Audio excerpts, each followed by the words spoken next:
बिस्मिल्लाहिर्रहमानिर्रहीम अस्सलामुअलैकुम। नेक्स्ट है हमारे पास अरे मॉडिफायर। अरे मॉडिफायर जो है बेसिकली डुप्लीकेट्स बनाने के लिए और पैटर्न्स और रिपीटेड जब आपने डुप्लीकेशन करनी हो तब वो यूज़ होता है। और उसके लिए हम जब मॉडिफायर पे जाते हैं और यहाँ से हम ये शुरू में लिखा आ रहा है अरे और ये जनरेट के अंदर होता है। आप इसको क्लिक करेंगे तो आपके साथ एक और क्यूब आपको ऐसे लगेगा कि ज़रा उसकी लेंथ जो है एक्स एक्सिस की तरफ बढ़ गई है। होता ये है कि यहाँ पे लिखा हुआ है एक्स फैक्टर 1 है और y की तरफ 0 है और z की तरफ भी 0 है। काउंट जो है वो 2 है। अब यहाँ पे जब हम फैक्टर को इंक्रीज करते हैं तो ये बेसिकली डिस्टेंस जो है उसे इंक्रीज करता है दोनों के दरमियान में। और इसको ऑफसेट करने के लिए हमारे पास 3 मेथड्स हैं, रिलेटिव है, कांस्टेंट है और ऑब्जेक्ट है। रिलेटिव के अंदर ये इस क्यूब के हिसाब से जो इसका ओरिजिन है उसके हिसाब से ये अपने आप को एडजस्ट करता है। इसमें आप देख रहे हैं फैक्टर्स नजर आ रहे हैं, आपको ये लेंथ मीटर्स में नहीं दे रहा। इसको अगर आप अनचेक करें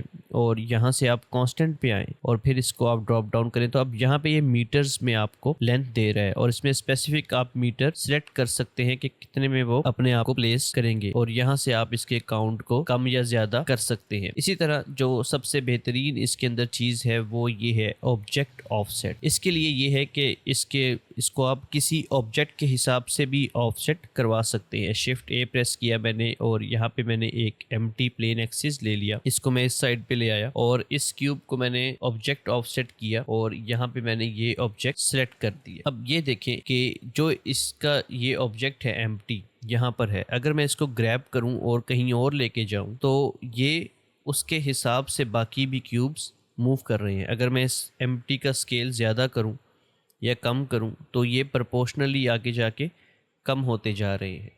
तो ये पैटर्न्स बनाने में काफ़ी काम आता है और इसको हम रोटेट भी कर सकते हैं। ये देखें तो ये मैं एम्प्टी को ट्रांसफॉर्म कर रहा हूँ तो मेरा जो जितना भी वो अरे मॉडिफायर है वो उसके हिसाब से ट्रांसफॉर्म कर रहा है। इसको फिर आप बाद में अगर इसका काउंट इंक्रीज करें तो ये पूरा एक पैटर्न बनता आपको नज़र आ रहा है। यहाँ से मैं इसको ज़रा स्केल करके दिखाता हूँ आपको, ये देखें। और यहाँ पे हम इसको फिर से क्यूब को जो इंक्रीज करते हैं काउंट तो ये पूरा पैटर्न आपको नज़र आ रहा है। तो ये काफ़ी यूज़ होता है जब हमने रिपीटेड पैटर्न्स बनाने हों और इसको हम इंशाल्लाह प्रैक्टिकल भी करेंगे। यहाँ पर हमारे पास एक कैप है और ये आप कोई भी ऑब्जेक्ट एज अ स्टार्ट और एंड यूज़ कर सकते हैं। मिसाल के तौर पर अगर मैं यहाँ पे सफ़ियर लेता हूँ और इस सफ़ियर को एक साइड पे मैंने सफ़ियर लिया है और एक के लिए मैं समझ लें सिलेंडर ले लेता हूँ और यहाँ पे मैं आगे इसके कैप में जो स्टार्ट है वो सफ़ियर से करते हैं और जो एंड है वो सिलेंडर से करते हैं। तो ये स्टार्ट में सफ़ियर है और एंड में आपको सिलेंडर शो करा रहा है। तो ये बस जो भी आपका पैटर्न बनेगा उसका स्टार्ट और एंड जो है वो कैप उसकी किस तरह से होगा तो कोई भी ऑब्जेक्ट आप उसकी जगह पे प्लेस कर सकते हैं। उसके अलावा यहाँ पे यूवीज हैं और ये यू जो है वो हॉरिजॉन्टल को और वी जो है वर्टिकल को कि जब टेक्सचर हमने अप्लाई करना होता है तब हम देखेंगे। अभी आपको शायद बेहतर समझ में ना आए तो जब हम यूवीज पढ़ेंगे तो आपको समझ में आ जाएगा। उसके अलावा एक जो है इसका बेहतरीन यूज़ वो ये है कि जब हम किसी को अरे मॉडिफायर ऐड करते हैं किसी भी ऑब्जेक्ट के ऊपर तो उससे एक फ़ायदा ये होता है हमारे पास कि मिसाल के तौर पर अगर मैं यहाँ पे काउंट इसका बढ़ाता हूँ, अब मैं अगर इस ऑब्जेक्ट को एडिट करूँगा ना यहाँ पे तो जो बाकी ऑब्जेक्ट हैं वो भी उसके साथ ही इफ़ेक्ट हो जाएंगे।